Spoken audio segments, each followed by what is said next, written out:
خب اگه موافق باشین تو این جلسه بریم سراغ داروهای دیابت و ببینیم داروها به چه صورت در بیماری دیابت به ما کمک میکنن.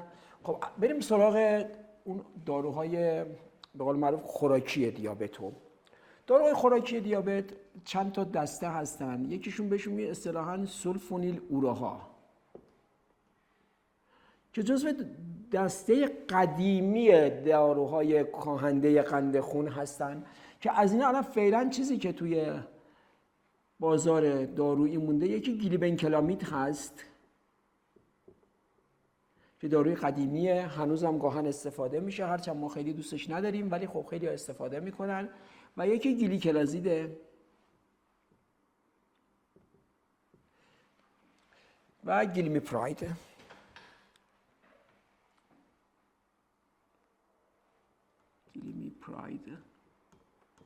گلیمیپراید، گلیکلازید، گلیبنکلامیده. گلیبنکلامید از قدیمی ترین های اینها هستش، جزو دسته به اصطلاح قدیمی تره. نسل‌های جدیدترش گلیکلازید و گلیمیپراید هست. گلیمیپراید هم کمتر استفاده میشه. بیشتر اون دارویی که از این دسته داریم برای کنترل قند خون استفاده میکنیم گلیکلازید هستش که حالا گلیکلازید رو با برند دیابزید،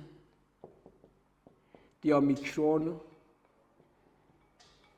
زیدامود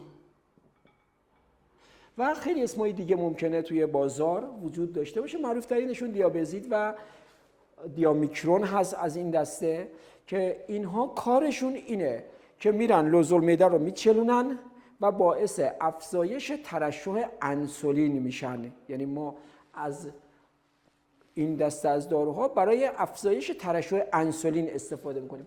گلیبنکلامید قرصش 5 میلی گرمیه و روزانه تا 4 تا دونه قرص 5 میلی گرمی مجاز هستیم استفاده کنیم. شروع درمانمون حتما با دوز کم هستش، یعنی با 2.5 میلی گرم، یعنی نصف قرص 5 میلی گرمی رو به فرد میدیم. اگر 2 هفته فرد استفاده کرد، قند خونش پایین نیومد، مشکل افت قند خون هم نداشت، میریم قرصش 5 میلی گرم میکنیم. بعد 2 هفته صبر میکنیم ببینیم اگر تو 2 هفته جواب درمانی مناسب داشت با 5 میلی گرم رو ادامه میدیم. اگر با 5 میلی گرم قندش کنترل نشده بود یه 2.5 میلی گرم یعنی یه نصف قرص اضافه میکنیم تا آروم آروم دوز رو برسونیم به 4 تا قرص 5 میلی گرمی. هدفمون اینه که استفاده از این داروها خیلی کم باشه، با حداقل دوز و اون اثر بخشی درمانی رو اگر داشته باشه ازش کمک بگیریم. گاه هم می‌بینیم که خیلی از همکارا متاسفانه با 2 تا قرص، با 3 تا یا 4 تا قرص شروع میکنن درمانو، خب فرد دچار افت قند خون میشه و باعث میشه که دیگه از دارو استفاده نکنه. نه، قلق استفاده از این داروها اینه که با دوز کم شروع کنیم و آروم آروم دوز رو بالا ببریم. گلیکلازید قرصاش 80 میلی گرمی داره، 30 میلی گرمی داره و 60 میلی گرمی. 80 میلی گرمی هاشون به صورت آهسته رهش نیستن، یعنی معمولی هستش 80 میلی گرمی، و باز 30 میلی گرمی آهسته رهش و 60 میلی گرمی آهسته رهش دارن. همینجا یادتون باشه یه قرص 30 میلی گرمی دیابزید با 80 میلی گرمی اون معمولی دیابزید برابری دارن، یعنی 80 میلی گرم لزوما دو برابر قرص 30 میلی گرمی نیستش، یا زورش بیشتر از 60 میلی گرمی نیست. که هم بعضی از مریضا میان میگن آقا دکتر من 80 مصرف میکردم الان شما دارین به من 60 میخواین بدین. میگم نه، این 60 زورش بیشتر از 80، یعنی خودش 60 معادل 2 تا 80 میلی گرمی معمولی هست، اون 60 آهسته رهشه. گلیکلازید هم به خاطر همین آهسته رهش کردن که افت قند خون کمتری داشته باشه و شروع دارو هم با دوز کم هستش. با 30 میلی گرم شروع میکنیم و آروم آروم اگه قند خون کنترل نشد دوز 60 میلی گرمی و یا نهایتاً 2 تا قرص 60 میلی گرمی رو اگر کنترل نکردن به فرد میدیم. 2 تا عارضه مهم این دسته از داروهای سولفونیل اوراها، یکی افت قند خونه، مخصوصا گلیبنکلامید افت قند خونش زیاده، اصطلاحاً یه داروی مقدار نانجیبیه نسبت به بقیه داروها، افت قند خونش زیاد هستش، واسه حواسمون به افت قند خون باشه. دومی افزایش وزنه. این 2 تا داروها افزایش وزن ممکنه برای فرد ایجاد بکنن، یعنی ما به فرد میگیم برو وزنت کم بکن، از اون خودمون قرصایی بهش میدیم که باعث افزایش وزن میشه. حواسمون باید به این افزایش وزن این داروها باشه، هم به افت قند خون هم به افزایش وزن. توی افرادی که نارسایی کلیه دارن این داروها خیلی باید با احتیاط مصرف بشه، چون از بدن دیرتر خارج میشن و حواسمون باشه توی افرادی که نارسایی پیشرفته کلیوی دارن خطر افت قند خونشون هم بیشتره، دوزشون رو به حداقل ممکن باید برسونیم. از سلفونیل اورها اگر بگذریم، داروی بعدی که به اصطلاح چیز داریم یه دارویی به اسم ریپاگلیناید داریم. از همین مکانیسم اثرش مثل همین هستش، یعنی در واقع اون هم باعث افزایش ترشح انسولین میشه. داروی ریپاگلیناید یا نیوبت که قرصای نیم داره، 1 داره و 2 میلی گرمی. این هم مکانیسم اثرش مثل این گلیبنکلامید گلیکلازید هستش، ترشح انسولین رو زیاد میکنه، قندهای بعد از غذا رو بهتر کنترل میکنه، خطر افت قند خون داره ولی کمتر از گلیبنکلامید و گلیکلازیده، خطر افزایش وزنش هم کمتر از اونها هستش. داروی خیلی خوبیه توی افرادی که نارسایی کلیه هم دارن، با خیال راحت تری میشه از این دسته از داروها استفاده کرد. این داروها قدرت کاهش A1C شون خوبه، یعنی بین 1 تا 2% میتونن A1C رو کم بکنن، قیمتشون مناسبه، ارزونن، هنوزم که هنوزه جزو دسته داروهای پر استفاده برای کنترل قند خون هستش. از این دو تا گروه اگر بگذریم باید برسیم به داروی متفورمین. خب متفورمین هم از داروهای قدیمیه، بیشتر از 60 ساله داره استفاده میشه. داروییه که زور خیلی مناسبی داره، بین 1 تا 2% A1C رو کم میکنه، خطر افت قند خون نداره، حوادث قلبی عروقی رو زیاد نمیکنه، حتی گاهن توی یه سری از مطالعات خطر حوادث قلبی عروقی رو هم کم کرده. قرصاش 500 میلی گرمیه، 1000 میلی گرمی هست و 750 میلی گرمیه که هم به شکل آهسته رهش داره، هم به صورت با به اصطلاح معمولی رو داره یا ایمیدیت ریلیز. و متفورمین کارش اینه که ترشح گلوکوز از کبد رو کم میکنه، بنابراین قندهای ناشتا رو بهتر کنترل میکنه، قندهای پیش از غذا رو بهتر کنترل میکنه، مقاومت به انسولین رو کم میکنه و جذب قند از روده رو هم کم میکنه. خب توی افرادی که نارسایی پیشرفته کلیه دارن نمیتونیم استفاده کنیم، ولی افرادی که عملکرد کلیوی مناسب دارن، یعنی GFR شون بیشتر از 30 هستش، با خیال راحت میتونیم از این دارو استفاده کنیم. حد اکثر دوز مطلوب متفورمین 2 گرم هستش، یعنی 4 تا قرص 500 میلی گرمی یا 2 تا قرص 1000 میلی گرمی. شروع متفورمینمون حتما با دوز کم باید شروع بکنیم، یعنی با یه دونه قرص 500 میلی گرمی بهتره وسط غذا یا بعد از غذا مصرف بشه. گلیبنکلامید گلیکلازید قبل از غذا مصرف میکردیم، ریپاگلیناید یا نیوبت رو قبل از غذا مصرف میکردیم، اینو بهتره وسط غذا یا بعد از غذا مصرف بکنیم، اینم به خاطر اینکه عارضه گوارشی نده. عارضه گوارشی متفورمین معمولاً وقتیه که ما با دوز خیلی بالا شروع میکنیم یا با شکم خالی فرد مصرف میکنه، خب اونجا ممکنه عارضه گوارشی برای فرد ایجاد بکنه. اگر عارضه گوارشی داشته باشه یا زمان مصرف رو تغییر میدیم، میبریم به وسط غذا، یا برندش رو عوض میکنیم، نوع متفورمینمون رو عوض میکنیم. به فرض مثلا میریم سراغ گلوکوفاژ که عارضه گوارشیش کمتره، یا سراغ متفورمین آهسته رهش که عارضه‌های گوارشیشون کمتر هستش. از این دسته استفاده میکنیم که عارضه گوارشی کمتر باشه ولی فرد رو از متفورمین محروم نمیکنیم. متفورمین هنوزم که هنوزه مهمترین دارو برای کنترل قند خون برای افراد دیابتیه، یعنی تو خط اول درمان دیابت ما متفورمین رو به علاوه بقیه داروها میذاریم، یعنی پایه با اساس درمانمون هنوزم که هنوزه متفورمین هستش. و متفورمین اینجا یادمون باشه متفورمین مشکلی برای کلیه فرد ایجاد نمیکنه. فردی که نارسایی کلیه داره دوز متفورمین رو کم و یا گاهن قطع میکنیم، ولی متفورمین خودش فی نفسه مشکل کلیوی ایجاد نمیکنه. متفورمین فی نفسه تحلیل عضله نمیده بلکه باعث حفظ عضله میشه. متفورمین حتی برای درمان خیلی از سرطان‌ها، پیشگیری از خیلی از سرطان‌ها، پیشگیری از آلزایمر، پیشگیری از دمانس و خیلی از مشکلات دیگه متفورمین استفاده میشه و مطالعات هم نشون داده کسایی که از متفورمین استفاده میکنن به صورت کلی سلامت کلی بهتری دارن. اینه که متفورمین رو فدا نکنیم. متفورمین در ترکیب خیلی از داروهای دیگه هم هستش که تو مبحث داروهای ترکیبی خدمتتون در موردش صحبت میکنم. داروی بعدی که به اصطلاح توی این درمان دیابت ازشون استفاده میکنیم پیوگلیتازون هستش. پیوگلیتازون تو دسته داروهای TZD هستش، یعنی تیازولیدون دایون هستش. اینا داروهایی هستن که این دسته از داروها باعث میشن که بافت‌های بدن نسبت به انسولین حساس بشه. یعنی عضلات و چربی در مقابل انسولین حساسیت بهتری پیدا میکنن، با دوز کمتر انسولین کار خودشون رو بهتر انجام میدن.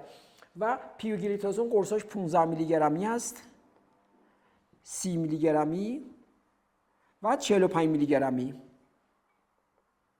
شروع درمانمون با 15 میلی گرم یک بار در روز. گاه هم من میبینم بعضی از پزشکان یا بعضی از افراد میان 15 میلی گرم رو 3 بار در روز استفاده میکنن یا 30 میلی گرم رو 3 بار در روز استفاده میکنن. اینو داروی 3 بار در روز نیست، داروی یک بار در روز. شروع درمانمون با 15 میلی گرمه. اگه 15 گرم کنترل نکرد 30 میلی گرم و گاهن به ناچار به 45 میلی گرم میریم.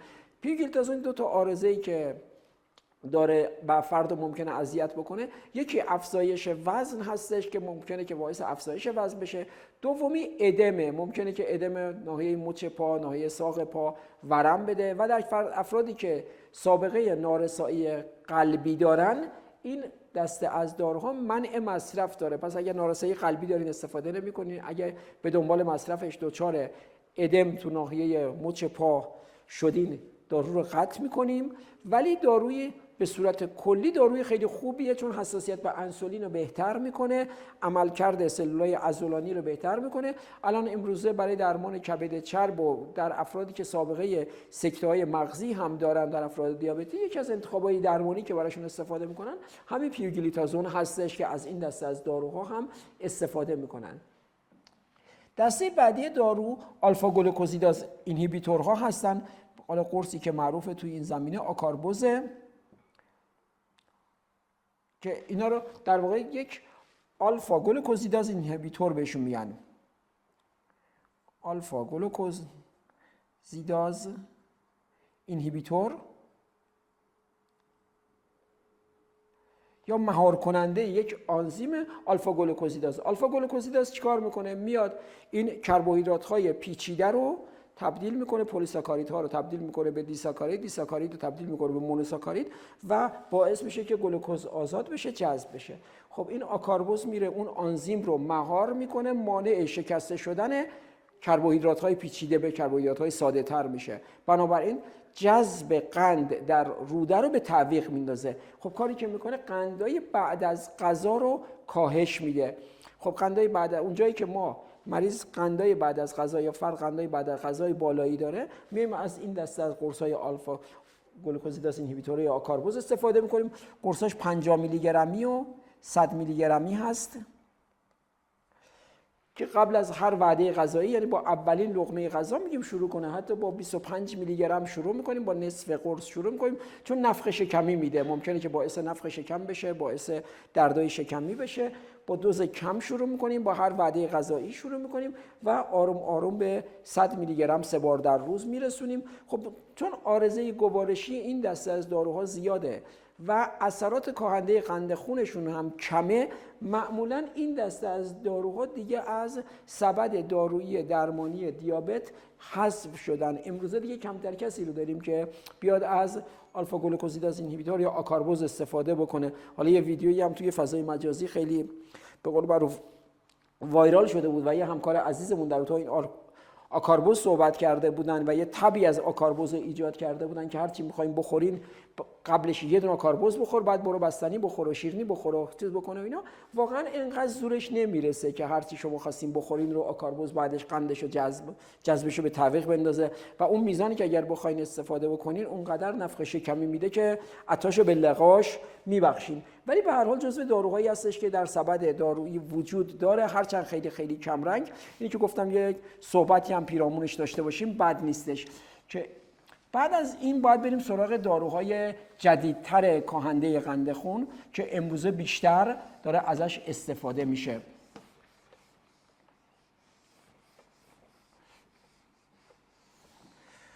خب این دو تا داروی خوراکی جدیدی که خدمتتون عرض میکنم، یکیش DPP-4 اینهیبیتورها هستن. DPP-4 اینهیبیتورها یا مهار کننده های آنزیم DPP. این DPP-4 اینهیبیتورها یا این مهار کننده ها الان دو تا از اینها توی بازار داروی ایران هستش. یکیش سیتاگلیپتینه که به اسم زیپتین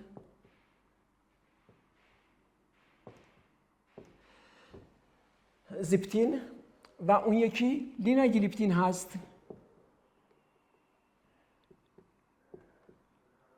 که به اسم ملیجنت که تولید کارخونه الحاوی هست، توی بازار دارویی ایران هستش. DPP-4 اینهیبیتورهای مثل سیتاگلیپتین یا زیپتین، لیناگلیپتین یا ملیجنت، اینها کاری که میکنن اینه یک آنزیمی به اسم DPP-4 که از سلولهای بدن ترشح میشه و میره اون هورمون هایی که از روده ترشح میشه مثل GLP-1 و GIP، دو تا هورمونی که از روده ترشح میشن و این دو تا هورمون کارشون اینه که باعث افزایش ترشح انسولین و کاهش ترشح گلوکاگون بشن.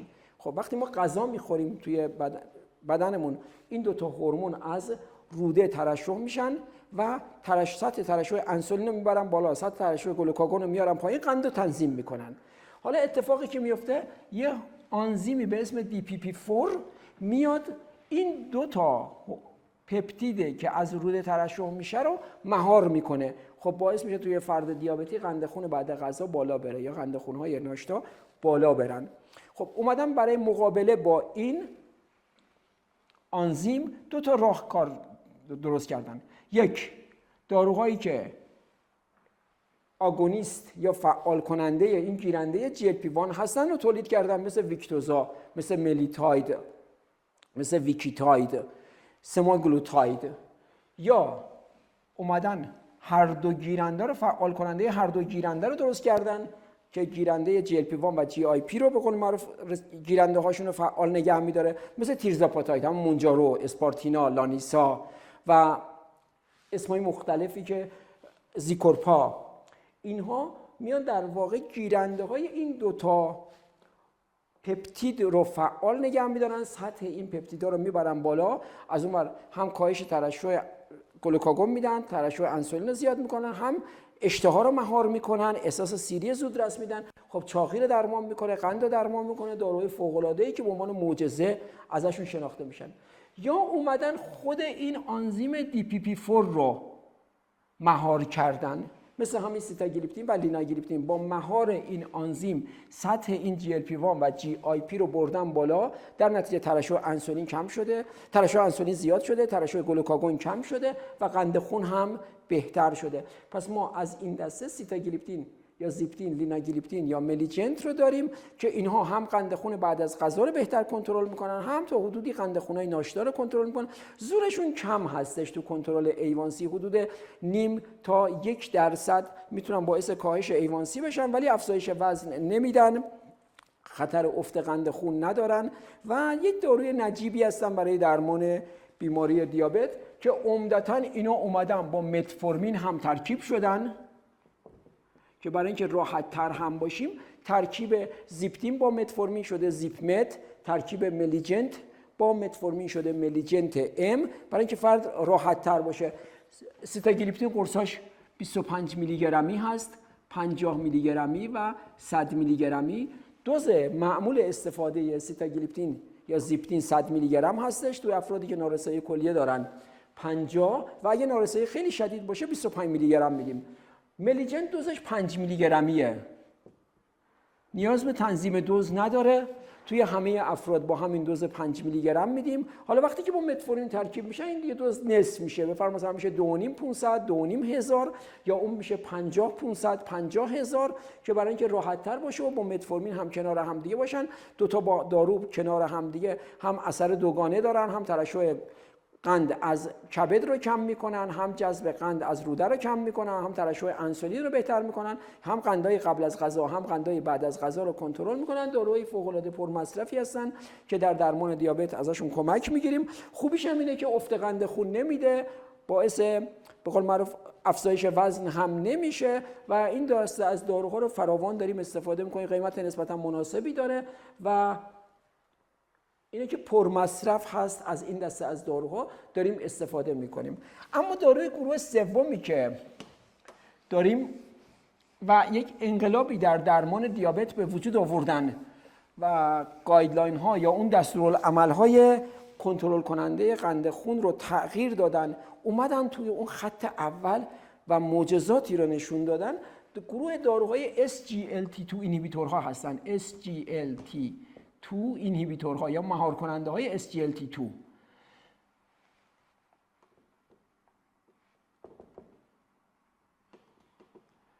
مهار کننده های SGLT2 اینهیبیتورها همین دارویی که بفرمایید مثل امپاگلیفلوزین،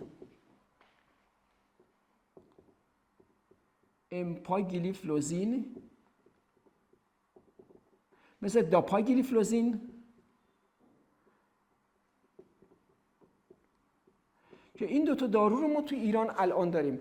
امپاگلیفلوزین مثل گلوریپایی که میشناسیم مال شرکت دارویی عبیدی و داروهای شرکت‌های دیگه اینو ساختن، حالا الهاوی به اسم امپادیانس، عبیدی به اسم گلوریپا و بقیه شرکت‌ها هر کدوم با اسامی مختلفی این دارو رو تولید کردن. داپاگلیفلوزین رو حالا توی الهاوی به اسم داپافار تولید کرده، اکتوور به اسم گلوکسیکا تولید کرده و اسامی مختلفی که اونقدر اسامی زیاده که گاهن از حتی ذهن منم میپره که شرکت‌های مختلف اسمشون رو میخوام بیارم برام گاهن سخت میشه، ولی مولکول اینه، مولکول داپاگلیفلوزین و امپاگلیفلوزین. تو دو تا امپاگلیفلوزین تو دو تا دوز 10 میلی گرمی و 25 میلی گرمیه، داپاگلیفلوزین تو دو تا دوز 5 میلی گرمی و 10 میلی گرمی هستش. کار این پروتئین SGLT2 اینه که توی روده باعث افزایش بازجذب گلوکوز میشه، یعنی هرچی قند وارد کلیه میشن این توی کلیه همه رو بازجذب میکنه برمیگردونه به خون، بنابراین باعث افزایش قند خون میشه. حالا اومدن برای مقابله با این پروتئین اومدن یک داروهایی ساختن که مانع بازجذب گلوکوز در کلیه بشه و یک گلوکوزوری ایجاد کنه، قند از طریق ادرار دفع بکنه. خب اومدن با مهار این SGLT2 در واقع قند رو از طریق ادرار دفع میکنن. بنابراین وقتی شما دارین از این دسته از داروهای مثل امپاگلیفلوزین یا داپاگلیفلوزین استفاده میکنین، میبینید تو ادرارتون هم قند هستش. وقتی براتون برین آزمایشگاه یا آزمایش میدین، اونجا میگن که شما توی ادرارتون قند خون هستش. گاهن نگرانتون هم میکنن که شما دارین قند دفع میکنین. نه، نگران نباشین، این دفع قند به خاطر استفاده از این دارو هستش. اصلا عملکرد و خاصیت این دارو اینه که آستانه بازجذب قند توی کلیه رو کاهش میده. بنابراین حتی با قندهای زیر 100 هم فرد دچار گلوکوزوری یا دفع قند از طریق ادرار میشه. توی فرد عادی که دیابت نداره این آستانه بازجذب تا 180، یعنی ماها تا 180 اگر قند خونمون بره بالا هیچ قندی از طریق ادرار دفع نمیشه، تمام این قندها از طریق این SGLT2 بازجذب میشن. ها توی فرد دیابتی به خاطر اون تطابقی که این SGLT2 پیدا میکنه، اینا تا قند 240 هم همه رو بازجذب میکنن، یعنی همه قند رو بازجذب میشه و باعث میشه که قند خون بره بالا. برای مهارش، برای مقابلش اومدن مهار کننده های این پمپ رو یا این پروتئین رو ساختن به اسم امپاگلیفلوزین، به اسم داپاگلیفلوزین، کاناگلیفلوزین، ارتوگلیفلوزین، گلیفلوزینای دیگه که اونا رو ما تو ایران نداریم. ما این دوتا رو داریم، امپاگلیفلوزین و داپاگلیفلوزین، که اینها تونستن هم قند خون رو خوب بیارن پایین و مهمتر از قند خون اینها فواید قلبی، عروقی، کلیوی ایجاد کردن. یعنی هم متابولیک رو بهتر کردن، سوخت و ساز بهتر کردن، هم قلب و کلیه رو بهتر کردن. به خاطر همینه که هر فردی که دچار نارسایی کلیه، نارسایی قلب هست، فارغ از این که اصلا دیابت داشته باشه یا نداشته باشه، فارغ از این که دیابتش کنترل باشه یا کنترل نباشه، توصیه شده که این دسته از داروها توی درمان این افراد قرار بگیره. یعنی برای نارسایی قلب، نارسایی کلیه، حتی اگه فردی دیابت هم نداشته باشه این دسته از داروها رو بهشون میدن. برای افراد دیابتی هم برای کنترل قندشون، هم برای حفاظت از قلب و کلیهشون از این دسته از داروها استفاده میکنن. نوعی یه جوری معجزه درمان دیابت شدن. حالا این دسته از داروها رو باز اومدن با متفورمین ترکیب کردن به خاطر سهولتش، به خاطر اینکه فرد راحت باشه، تعداد قرصایی که استفاده میکنه کمتر بشه. مثلا گلوریپا رو با متفورمین ترکیب کردن، امپاگلیفلوزین، داپاگلیفلوزین رو با متفورمین ترکیب کردن برای اینکه راحت تر باشه. خب فرد یا اومدن این دسته مثلا امپاگلیفلوزین رو به اضافه لیناگلیپتین کردن،